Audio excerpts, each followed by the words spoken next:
favor of NXP Esports. They're running away with the lead, but of course, Omega Esports have not given up just yet. They're going to fight it. It is a BO7 after all. There's still a lot of games to come potentially, and anyone can still take the dub. Anyone can still take the championship and take the title of the best team in Asia as of right now. But anyways, a lot of sexy skins in this one. I'm going to be pretty happy. A lot of nice colors, especially with that Corki. I got to say, I love it. I'm always looking for skins because skin equals Maxi skill. dropping the high quality analysis here. Maxi dropping the high quality analysis. Just how many good skins are in the game, boys? You know, I think that Max, this is going to be a lot of attention focused towards the bot lane this game. As you correctly mentioned, first Drake is often very important for Shyvana. It is infernal as the first Drake. That is it's going to be spicy. I genuinely favor the Omega comp at level 5. You have a lot of really strong ultimates. You have Ragnarok, you have Unbreakable Will from Alistair, you have that Ziggs bomb, which is obviously going to be incredibly powerful in terms of AoE damage. I feel like you're going to have to get some kind of man advantage for next play, especially as Jinx is probably not going to be at her strongest state in the first dragon in the game. So I'm a little worried for next play because this first dragon will be so important. And again, we saw in the last game, it was a complete fiesta at the first dragon of the game. But we'll see how it goes. I mean, I think like the word fiesta is just exactly what described that first game. It was a little bit of a weird one for Omega Esports. They had a hard time overall. But then we're going to go back to the composition of having Corki going into the mid lane. And talking about Corki, he just bullied Chile on that Aurelion Sol. He's going to have to go for the honey fruit almost instantaneously. Reason why I also like Corki in this mid lane up against Aurelion Sol, Corki's got some really strong roaming potential. So I think that overall having that against another good roaming potential character like an Aurelion Sol makes it a little bit even Steven in the entire game. So I think that they can both bring a lot to the jungle and also to the side lanes if they decide to do so. Garen's going to try and get a little bit of deep vision, but he's not going to get done just yet. As Shyvana, though, doing her rotation nice and swiftly. She's just making her way around, trying to make sure she gets the information on this Dragon Pit when the Drake is about to spawn, which of course makes sense as you would focus down this Scuttler instead of the other one. Rotation towards the top side. We're going to be seeing Olaf trying to take that fight towards the Garen, but unfortunately Garen a little bit prepared, just taking this one a little bit slow as Olaf will take his own Scuttler towards the Baron Pit. Yeah, I think right now I'm anticipating a rather slow game. I don't think anybody going to take. I don't think either team is going to take massive chances before we hit that first Drake fight of the game. You can see Shyvana going for a little bit of counter jungling here, just taking away the Krugs, I believe, from the Olaf jungle. But Olaf will literally just mirror that top side of the map. We've basically got vertical jungling opening up at this point in time. We didn't talk about it much, but it is actually the Corki mid Ziggs bot, which is something that is worth talking about.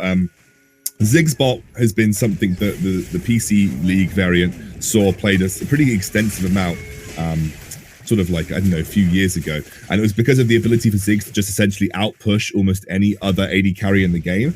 And he was able to essentially force down that first turret using his Hextech explosive charge very, very quickly, which would allow the team to quickly rotate out of bot lane and start to focus global objectives. We have the Aurelion Sol roaming down here, though. This is what Aurelion Sol can do. Exactly. Nice headbutt coming on through. Does get stunned away on Polymorph, but at the end, it's just going to be a little bit of damage. But this is what I like to see from Chile. Some nice roaming overall. But Alistar does pretty good. Can just bump him away from that Gallet, on that Celestial expansion. So he's going to be able to hold on strongly to that lane, save up the Jinx and the Lulu some time as they're just going to go back to base. Because really, this lane has been heavily going in favor of this Ziggs and also Alistar combo. Alistar's been, you know, tanking it up as he should be and creating some good opportunities for this Ziggs to really dash out the damage. But so far, I've got to say, this is a very slow-paced game, as you did mention, Excandal. It was expected to happen, so no one taking a lead just yet. In terms of gold, they're also really close, just a 200 to 300 gold difference so far, so nothing too out there for the time being. But Drake is going to be on the menu for in the next now 30 seconds, 35 seconds, and that's where we can potentially start seeing some really early fights occur.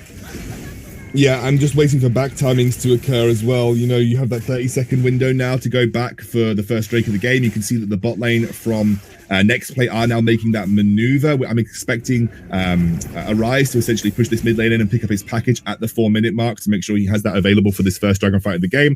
Again, you are seeing everybody coordinate their backs for this first dragon. A little bit late from Chuli and Joshi because they aren't going to quite get there in time. But Aurelion Sol has picked up this Liandry's Torment for this first Drake fight. You can see the package has now been picked up by Corki. You know it's about to go down, Maxi. It is going to be a fiesta at this first Drake. Headbutt, no, that's going to be our Scuttler. We're going to keep the vision down, which they had to contest it anyways. They had to try and keep an information on it because they're not on the easy side access to the pit. Then to the mid lane, going to have a nice engage coming on through from also this Corki, trying to get the damage down to Chili, but Chili will be good to go. Will be able to escape. It was a very low HP. And because Chili's going back to base now, this might be an opportunity to try and go for an early Drake, but I don't think they're going to pull the trigger right here, right now. They're going to take things a little bit slow while Shyvana wants to make sure that the wave doesn't get fully crashed and the CS is not lost fully for Chili to try and just make it back in the gold lead. But the wards once again coming on through, and Horizon trying to leash it up a little bit, but not sure what he's trying to do here. Maybe just trying to bait a few players of Omega Esports into the pit. Yeah, you can see now they're grouping up. I mean, they do this very quickly as a Shyvana, and you can see Arisen has rotated down on this this McGarren. Look, Maxi, I'm going to let you do the build up to this because there's clearly going to be some action. Oh, hell yeah, there's going to be, and it's taken away by the Olaf, not giving it to Shyvana, no, no, no, and of course now the fight comes up through, great double knockup coming on through also from this Alistar, that's going to create some great opportunities, and also so many frags coming the way of this Olaf. He is busted, as I always like to say, and 2 kills coming his way out of the 3 frags, one of those kills actually going the way of this Corki, and now that's going to be mid-turret potentially getting taken down, and they have it too, they have this Ziggs, making it even easier to just take it down instantly, 20% HP, and that turret is gone, Scoundrel. What did we say, Maxi, at the start of the game?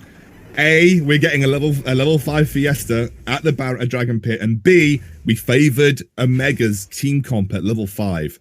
They have much more impactful ultimates. That Gragas ultimate was clean. That Gragas ultimate was so good from JLC. Essentially, he was able to just knock Shyvana away, prevent the smite from coming through, and they were able to secure it with the Olaf. No one got rid of the blast cone, by the way. So the blast cone was there for absolutely free for Olaf to just jump over the wall. Didn't even need to use his flash in that fight. Obviously, they just saw a kill go down onto the Garen on the bot side of the map. They pick up the Gragas, but I mean, it played out exactly as we said, Maxi. It played out exactly as we said. Like that level 5 fight, it was much better for JLC. And we knew that Shyvana was going to want to contest the Infernal Drake, even though they maybe shouldn't have done so. But it looks like we're getting a little bit back. It's a cross-map play for a couple of turrets while the Rift Tower is being spawned. Just again, we're going to see it on the screen now. The blast cone is there. You're going to want to watch this Gragas ultimate. Really lovely stuff. Beautiful. Look, it just knocks Shyvana so far away. At this point, they are completely split. The Lulu has to flash over the wall just to even get it. She actually wild growthed herself, so wasn't even able to wild growth anyone relevant in the fight, and they got cleaned up. Oh, Olaf trying to go for the dive actually with that Ragnarok. They're going to try and find the turret. Nice CC coming on through though. Chili doing some great work, and the ultimate from the Jinx almost I thought was going to be able to connect that kill onto Impressive Smart, but unfortunately that is not going to be happening just yet. There's still that counter push coming on through. The turret is down on 39 HP. So at the end of the day, the team that really comes out on top of that one is going to be the side of Omega Smart. They almost find 2 turrets. I'm going to say they find 2 turrets. If the fight happens there, 1 basic attack and is gone. So overall, good pickup and good counter push coming on through. Next play, unfortunately, now losing quite a bit there because also they are pushing down onto the bot lane. The objective game has dominantly been taken away by Omega Esports. It's really, really good stuff from Omega. They're actually rotating time lapse around so nicely. You know, this is what Ziggs is powerful at doing. Ziggs has that ability to just roam and take towers with relative ease. That top lane will go down to a single Ziggs satchel charge. If you're able to get Ziggs safely into the red side jungle behind the Baron pit for Omega, they'll be able to just throw a satchel charge over the wall and pick up that tower for free. So, you know, this is what Ziggs is really, really good at. They're rotating him around the map. It's basically a walking turret destroying machine. And also he scales up incredibly well too. You know, he has a brilliant team fighter scaling, as does Corki. Right now, I don't see many ways for next play to get back into the game until we really have a super late game Jinx to talk about. And that's what I think next play are going to have to be playing towards in this game. They have to be looking to get Jinx up to 3 items at the very least. And there is some world where the Jinx Lulu combination can really start to pop off in the late game and essentially dominate these fights. But until that point, I'm a little worried. Right now, I think Omega are in complete control. And with the next Drake spawning, the Ocean Drake, which is relatively important for Shyvana too. It gives her the health in her dragon form. It was nerfed on the last patch, or a couple of patches ago, but it is still an important Drake for Shyvana to be in control of. I am expecting another Fiesta here, but if I were next play, I would be looking to cross map. I would be looking to go for the top turret. I know Shyvana kind of sucks if you don't pick up the Drake's max, but I don't think they win these fights. I really don't think they win these fights.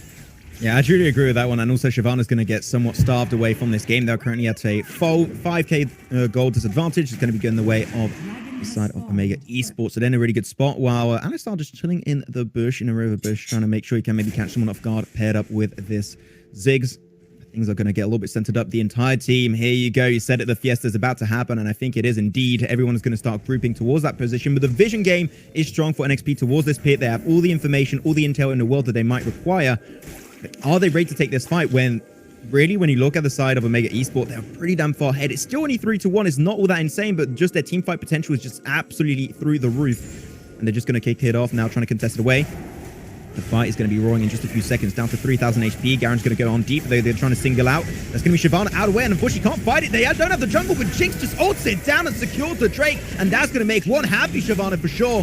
And Olaf is down. Unfortunately, went too deep in that fight. Now the man advantage is going their way, but unfortunately, all the players at NXP are just so damn low, and Alistar's just diving the backline like the goddamn assassin.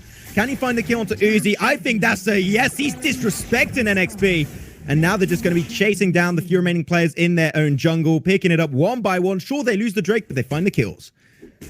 Yeah, I mean, I'd still say there's a pretty good result for NXP. You trade 2 for 1 and you pick up the Drake. At the end of the day, you're pretty happy with that because Shyvana now actually has a Drake to her name. However, they should have just exited as soon as they picked up the dragon there as well. You know, I think that was a situation where they felt a little bit more confident because they killed the Olaf, and I'm kind of seeing why the Garen's coming into play here, because he has that execute potential. Because Olaf obviously gets stronger the lower HP he has, so the Garen comes in as an execute potential when he's trying to dive the Jinx in the backline. So I like the Garen pick in that regard. It's like a mini counter to the Olaf in the sense that if he goes low, you can just execute him with the ultimate. But I think they got a little bit overconfident because they picked that Olaf off very early onto the fight. But they still were facing a huge number of ultimates like the Gragas cast, the Ziggs bomb. They were able to chunk them down at super low. But at the end of the day, Max, if I were next play and you offered me a 2-for-1 trade and we pick up the Drake, I would have taken that at the start of that fight every single time. It is a good result for next play because it's going to give that Shyvana that extra little buff in the dragon form. Although there is now a group up around that Baron. Oh, I'm seeing Lulu here. She's just no way, Jose. That's going to be it. Olaf picks it up in himself in a pretty good spot right now.